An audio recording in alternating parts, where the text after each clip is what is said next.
Good afternoon, everybody. This is Tom Businger with Synaptic Advisory Partners. I appreciate everyone taking the time to join us this afternoon. I think a couple folks might still be having a hard time getting in, but we're going to go ahead and get started out of a courtesy for everyone else that's already online. And spend a little bit of time today talking about overcoming CRM usage and adoption challenges. I'm joined today by Hillary Atkinson, who is our Executive Vice President of CRM here at Synaptic. Good afternoon, everybody. And Hillary and I are going to be sharing the duties this afternoon of going through the presentation, as well as talking through, at the end of the presentation, a template that we'll be providing to all the attendees for you to take back and use in working through some of your own internal challenges. So without further ado, I'll go ahead and get started on the presentation. We've got a couple goals for our time today, and we want to make sure that when we're done, that we've done some things to help you with a few different challenges, including understanding the basic importance of user adoption, how far-ranging impact it has on the overall value that your organization derives from your CRM application, pinpointing some of the causes of user adoption challenges in your company, determining how to best measure and track adoption,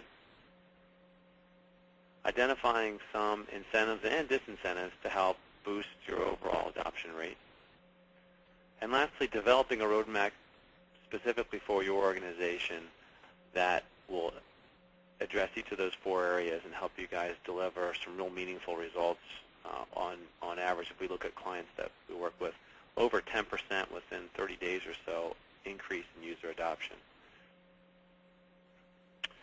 So, I don't know everyone that's going to be on the call, certainly, but I know that there's a number of folks that are joining us today that have a SaaS implementation or software as a service implementation, a CRM implementation, and that I think one of the challenges we have as folks that are administrating or purchasing this is that there's an expectation within the organization that it is a fully featured solution in a box, right? Connectivity is provided, all these other elements of the solution are provided, and so it's going to work, and it doesn't need the same sort of thought and care and feeding that some of the older legacy applications might have. And the challenge that I think a lot of us are going to wake up to in the next year or so is there's going to be a lot of missed expectations. Gartner Group, in a recent study, published that over 75% of complex CRM SaaS implementations are going to fail to meet expectations.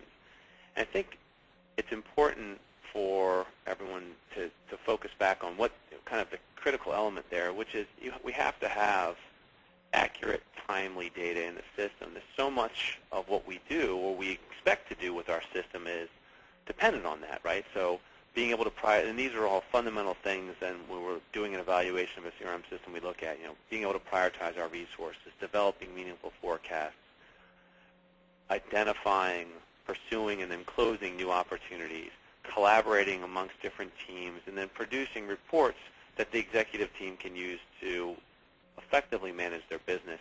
All of that is truly dependent on having good information in the system that is up to date.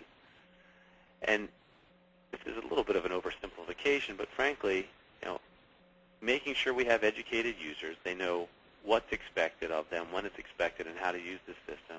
We've got a system that's designed well, meets their needs. We've got a culture that encourages people to use the system on a regular basis is going to drive us through to producing that information. And so as we go through our presentation today, we're going to come back to this quite a bit because I think that at the end of the day, that is the ultimate goal I think we can produce is to collect all the information, be collecting the information that we truly need, making sure that we have it and it's good, better than we could have possibly had in a prior environment. And lastly, again, it's time-bound. So when we talk to customers about what challenges exist and how are they going to get there, a lot of conversation fundamentally comes back to, well, it's the technology platform. And while there are clearly benefits that certain technology platforms have over others, there's also drawbacks. And at the end of the day, technology is definitely a component that plays into whether folks are going to want to adopt the system or not. But it is a component, right? I mean, it boils down, it it boils up to a lot of other things, including the people and culture you have, the type of processes and rigor you use moving forward, and the way you fundamentally design the application. And before you can really even determine whether you have a problem, you've got to define what adoption means to your organization. And this is something where, for whatever reason, many organizations struggle with this, because we can't look, as an example, at a generalized report that shows us how many logins we've got and make a determination whether that's good, bad, or indifferent. First, we've got to start with understanding who our users are and what roles they play. So clearly there's many more user roles than what we've got listed up here, and you could certainly also get more granular with them. But at a high level, there's generally at least 5 classes of people that are going to interface with our CRM system: our executive staff, our sales team, marketing, customer service, and finance.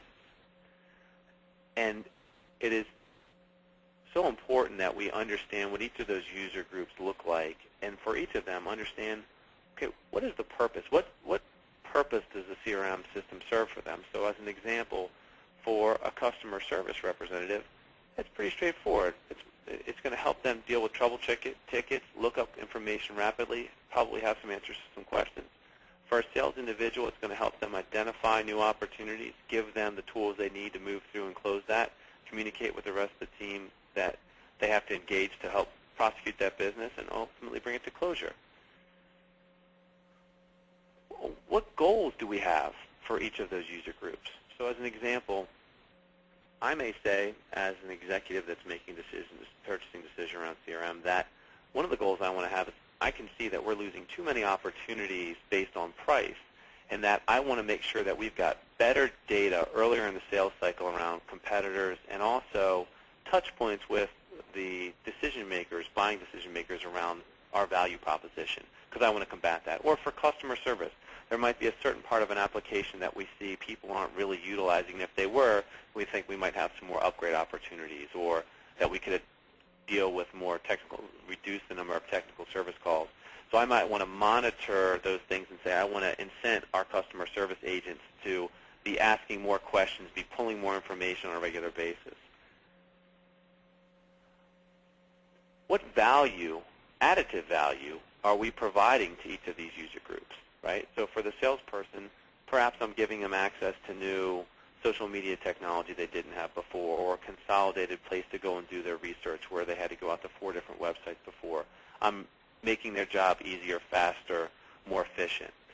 And finally, what business rhythms do we expect from the different users? So my earlier example of looking at a standardized or generalized login report isn't very valuable, in the sense that a finance person may only need to log into the system once to 5 times a week, depending on the kind of reports they're pulling out, whereas a customer service person should really be living in that application on a daily basis.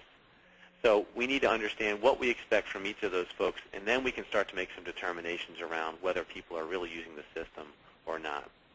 And while there's no one-size-fit-all answers, there's clearly some high-level indicators. If we can tell that only 60% of our users are logging into the system, we probably have a challenge. If we can see that users are logging in, but they're not creating new objects, i.e.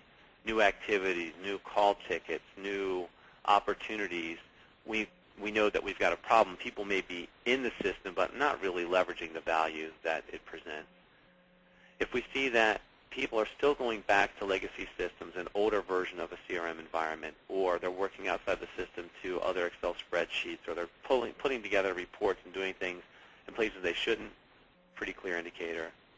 If we can tell there's a general malaise in the population around using the system, that's pretty obvious, but there are some tricks that we can use to go out there and pull certain segments of the population to get that on a more proactive basis and to react to it. And then lastly, if there's just either poor data overall, or we can see that there's lots of duplicate data in the system, indications that there's clearly problems.